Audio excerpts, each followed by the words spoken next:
The doors breathed warm air and lemon polish as I stepped in. Brass sconces blinked above portraits of past chairs.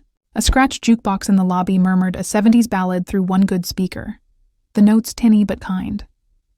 Trays passed with deviled eggs and sliced ham. Coats rustled. Ice chimed in tea. I smoothed the edge of my invitation and followed the carpet runner toward the glow of the banquet room. Hazel, the coat check lady, Betty, name tag crooked, smiled like we'd met in another life. Coffee's fresh on the right. I'll find it, I said, heartbeat steadying. You're here for the truth, not applause. Inside, linen rustled like a sea. Cold chandeliers made the silverware wink. A grand banner read, Service Appreciation Night. At the center, my parents, Charles in a navy blazer, Linda in a pearl jacket, stood with their committee friends. Their eyes turned to glass when they saw me. I walked up, heels soft on the carpet. Good evening. Mother's voice thinned. You're not invited. The words clipped air like scissors. Heads tilted. A cousin hid a smile behind her glass. Someone near the band whispered, Is that their daughter? Another answered, Thought they cut ties. I swallowed once, tasting metal, and looked down the rows of chairs. The stage backdrop had the town seal, gold leaf catching. I received the invite from the committee, I said, keeping my voice low. Father's jaw locked. Don't embarrass us. I felt the table linen slide under my fingers. Cotton, pressed hard. In the corner, a brass urn hissed as coffee finished brewing. The scent, dark and familiar, bloomed like a small rescue. Steady, Hazel. You promised yourself dignity. Excuse me, said Denise, the banquet manager, stepping between clusters. Name, please? Hazel, I said, offering the card. I'll wait there. I pointed to an empty chair near the aisle. Mother's pearls clicked. Leave. Guests leaned to each other. She walked right in. Someone whispered. Parents look icy. A laugh pricked. I set my purse on the chair back. The chair felt solid, wood varnish smooth against my knuckles. On stage, the band leader, Walter, hair white and slicked, tested his trumpet, a bright note cutting the murmur. Across the table, my Aunt Denise, different Denise, our family one, blinked at me. It's complicated? It always is, I said. Tell the truth later. Today, breathe first. A volunteer slid a program to my place setting. My parents watched, rigid. Father's committee friend, Harold, made a low noise. Rules are rules. I lifted the water glass, condensation cold on my fingertips. I won't cause trouble. Mother's second insult, soft but sharp. Not tonight. The lights dimmed to a polite hush as the emcee approached the podium. My chair scraped a whisper as I sat. Across the aisle, a man in a Legion cap tapped the beat on his knee, while the jukebox in the lobby kept humming its gentle, stubborn tune. History refusing to hush. The emcee smiled at the crowd. Welcome, friends. He looked straight over the heads, then down to a card. We begin with gratitude. His voice rolled easy, old wood warm. Father shifted, relief in his shoulders. The program would carry me out, like a tide. I breathed in lemon polish and brewed coffee. Hold, Hazel, hold. The emcee lifted another card and glanced toward the side door, toward the committee table where envelopes and a velvet box waited under a cloth. My mother followed his gaze and then, very slightly, frowned. And then Denise, the manager, returned to my side, murmuring, Stay seated, please. There's been an adjustment. She slid a small sealed envelope next to my plate. No one else seemed to notice. The paper felt weighty as I palmed it under the napkin. I didn't open it. Not yet. I watched my parents watch the stage. The emcee tapped the mic once, smile widening. Before we begin, there's a note from our board. He lifted a folded letter. Curtains breathed. Heads tilted as one. What change? My spine cooled. A tremor of something like weather moving in. And then he read the first line. And my mother's eyes changed. When I was 10, I learned the hall by scent before sight. Floor wax, coffee, winter coat steaming. Dad stacked chairs with the men. Mom arranged centerpieces, crisp napkins, and baby's breath. They taught me distance dressed as Polish. Stand straight, Dad said. People look. Mom added, Don't make a scene. I learned to fold the cloth to a perfect square, and hide stains under the plates. At 16, I bussed tables at Dixie's Diner, corner booth, cracked red vinyl, jukebox that ate quarters and sang Crosby anyway. I liked the clatter, the order, the way the coffee pot felt heavy and right. After shifts, I sketched floor plans in the margins of homework, how to move trays safer, how to make a small room feel big with light. Mom called it a phase, rolling pearls across her fingers like tally beads. Real work has offices, she said. Dad shrugged. You're smart. Use it properly. At 19, I interned at a catering company in the next county. Warehouses smelling of stainless steel and citrus degreaser, clipboards, timing charts that ticked like metronomes. On weekends, I drove past the river, knuckles tapping the wheel to Motown on the oldies station. I kept my voice even whenever Mom prodded, "When will you get a degree that counts?" Dad said little but stretched the word career until it snapped. By 21, I saved enough to buy a dented van. I named it Lark. Inside, I labeled bins, color-coded menus, learned which spice wakes up green beans and which lamp softens aging walls. I carried burns on my wrists like small medals. Hospitality is service, my mentor Frank said, ex-Army mess sergeant turned banquet whisperer. He taught me to stand steady, breathe slower, and meet tempers with temperature, not words. Steady hands, steady eyes, he said, tapping his pocket where a coin lived. The coin had a notch, a story I never asked. Some things you learn by silence. The first time my company booked this very hall, my mother didn't come. My father sent a text. Don't use our name in your marketing. I didn't. Instead, I used the town's Maple River event services. We ran smooth. The bride's grandfather, Vietnam, 2 ribbons, pressed a quarter into my palm. You kept it decent, he said. That's respect. I kept the coin beside my bed for a year, then in my purse. Last winter, when a storm buckled the hall roof and the board whispered about closing, I walked through the vaulted darkness with a flashlight, breath-making clouds, and ran my hand along the scar of water down the west wall. The manager, Denise, cried quietly near the stage. We'll lose it, she said. Town can't fund it. I pictured the portraits coming down, the jukebox silenced, the coffee urn cold forever. Not if I can help it, I thought. I made calls no one knew I could make. A decorator who owed me a favor, a contractor who kept his word, a banker who respected clean ledgers. I sat with the board chair in the diner, Dixie's coffee thicker than memory, and slid a folder across, pages clipped, figures neat. Anonymous donor, I said. Condition: keep programs open, keep prices fair. The board chair exhaled like winter leaving. We signed with a ceremonial key promise to be presented at Service Appreciation Night, tonight, to the anonymous donor. I asked to stay unnamed. There are parts of life you hold quiet. But 5 days ago, my mother called. Do not attend, she said. You complicate things. I belong to this town too, I answered.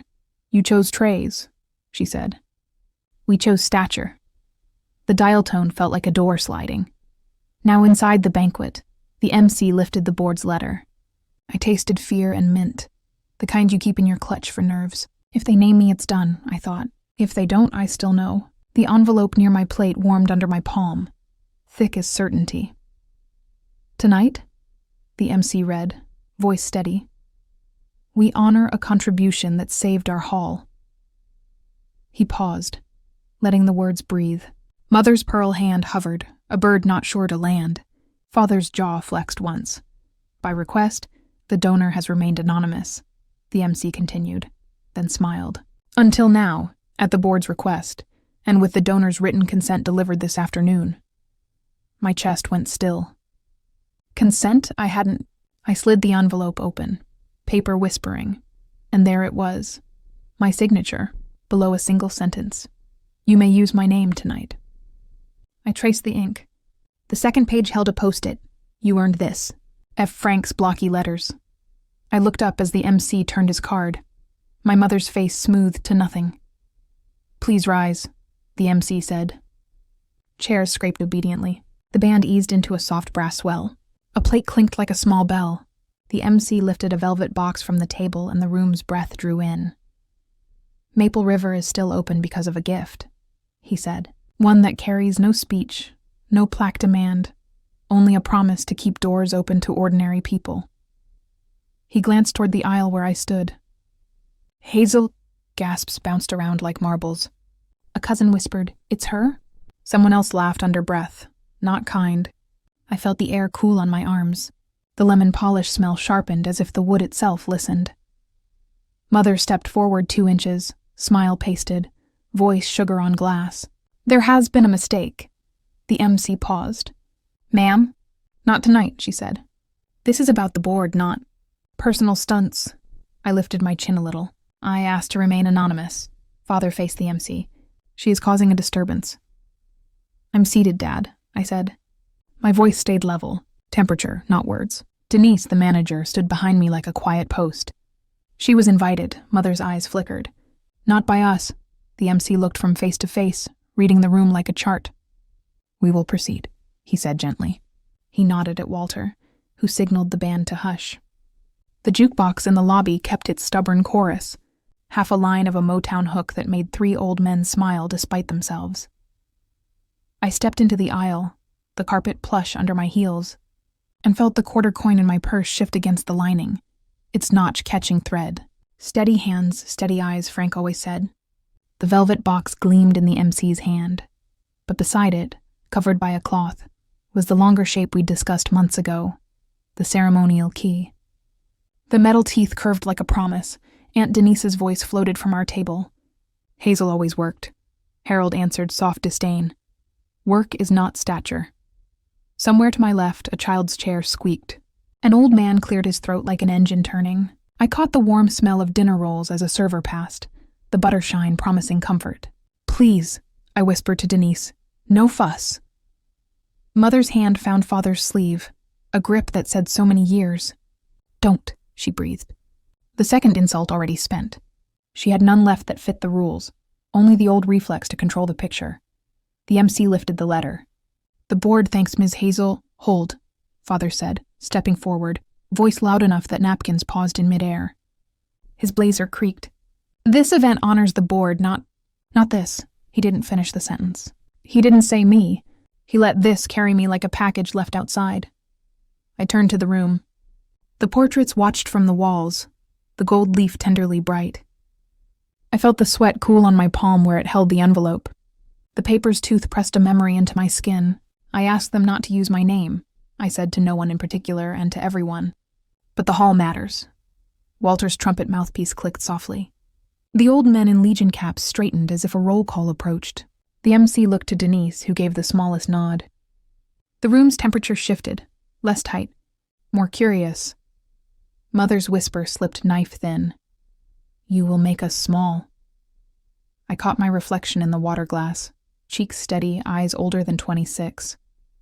"You became big in the places they never counted," I thought. The emcee's voice carried, clear as a bell. "Please welcome Hazel, whose gift carried this hall through winter." He set the velvet box down and reached for the cloth covering the long shape. I heard my mother's breath. Catch. The cloth slid. Metal winked.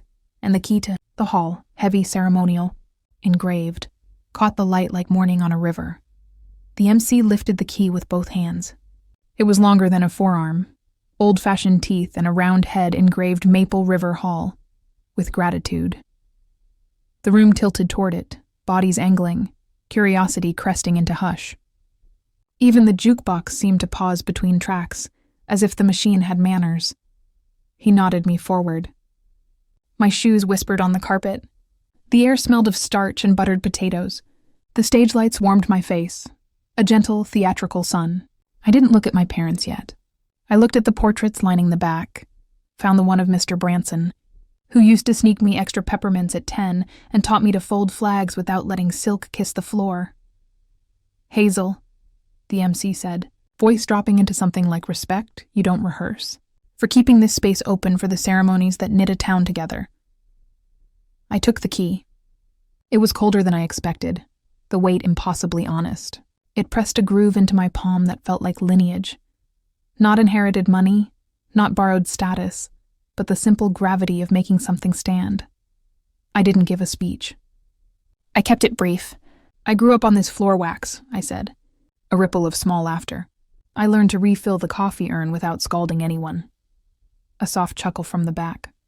People taught me to keep a room decent. I wanted to help keep the room. The emcee lifted the letter again. There's more. He read a paragraph from the board. Pricing protections for community events. Veteran discounts locked in. Open rehearsals for school bands. As he read, I watched the crowd loosen. Backs uncurling, shoulders easing, a couple clasping hands. It happens when people realize they're allowed to belong. Then I turned toward my parents. The band lights caught Mother's pearls and made them look like tiny moons. Father's eyes were not glass now. They were human, the flicker of a man who didn't plan for this picture. I held the key across my forearms like a bridge. Mom, Dad, I kept my voice low. I told the board to keep my name quiet. Mother swallowed. You made a scene. I made a door, I said. For other people. A veteran in the second row stood, the coin on his hat brim glinting. He raised a hand, not military sharp but respectful. Miss, he said, my wife's memorial stayed affordable this spring because of a donor. Thank you. His voice had gravel and Sunday in it. Walter's trumpet clicked again, but he didn't play. He understood silence better than most. I felt the quarter coin in my purse like a small sun. Respect outlives wealth, I thought. The sentence landing whole, waiting for its turn at the end. The emcee wasn't finished. He nodded at Denise, who brought another small wooden box, the kind used for keepsakes. A token, he said, from the board. Denise set it on the podium, opened it toward me. Inside lay a simple brass plate and a folded letter of thanks, signed by names I knew from bake sales, funerals, graduations. I didn't cry. I made sure my hand stayed steady on the key. In the back near the doors, the jukebox found the chorus again. Soft Motown, a song my grandfather liked. An old woman hummed along, off-key and perfect. The sound threaded the room like a stitch in a torn pocket. My mother's face changed first, the line from the thumbnail promise. The shift was not theatrical. It was the kind of change you hear before you see, a breath that decides to unclench. Father's shoulders sagged a fraction. He looked at his hands like they belonged to a man who had hammered a nail once and remembered enjoying it. Congratulations, the emcee said, and the applause began. Polite at first, then warmer, then something like grateful. No ovation. We are not that town, but the sound carried enough to set the water glasses trembling. I looked at my parents for the last time on that stage. Mother opened her mouth, closed it, then barely audible. We didn't know. I asked you to trust who I was, I said. You trusted a picture, and then the applause folded down, like sheets smoothed by quiet hands, and left the moment sitting between us, heavy and shining. After the photos, some staged, some stolen by phones, I stepped off the stage. The key lay across my forearms, warm now from my skin.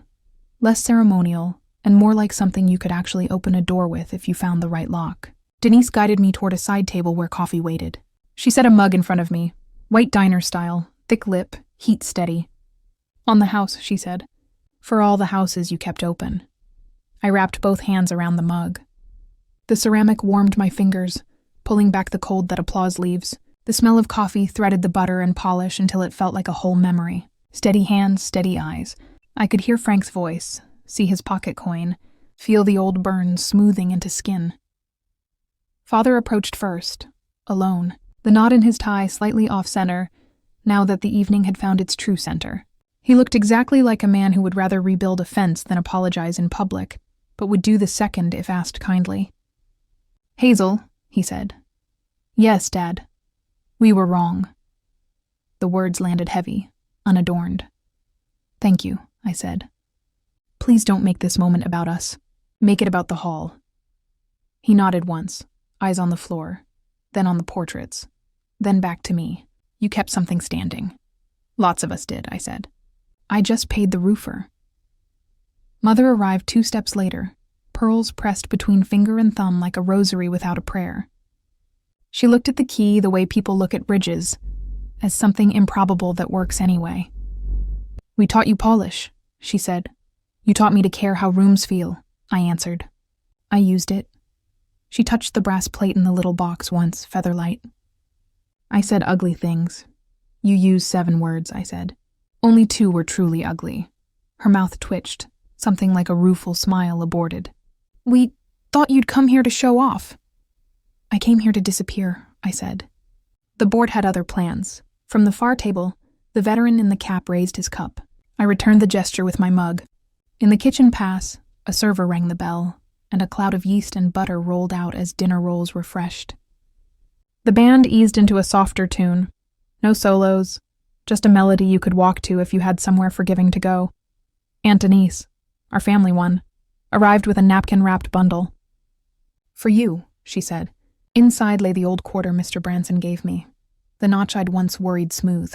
I laughed, surprised. "I still have mine," I said. "Different notch," she patted my arm. "Some coins run in families." Walter tapped the mic gently. "Ladies and gentlemen, one more announcement," he said, eyes crinkling. "The hall has a new volunteer head of youth events, someone who knows how to keep a room decent." Laughter traveled like a friendly breeze. "Hazel, we'll call you Tuesday?" "You'll text me a list," I said. "I'll bring coffee." My parents stood together now, not quite at my side, not yet behind me either, just near enough that the picture softened. The committee friends found other conversations. The whispers shifted. Where there had been laughter with edges, now there were regular voices quoting prices for raffle tickets, wondering about weather, planning rides home, ordinary mercy. I slid the key back into its felt cradle and closed the lid with both hands, as if to teach myself to end gently. Then I lifted my mug and faced the room. The portrait still watched. The jukebox still hummed. The town still measured itself in small, decent acts. My heart settled like a book returning to its shelf.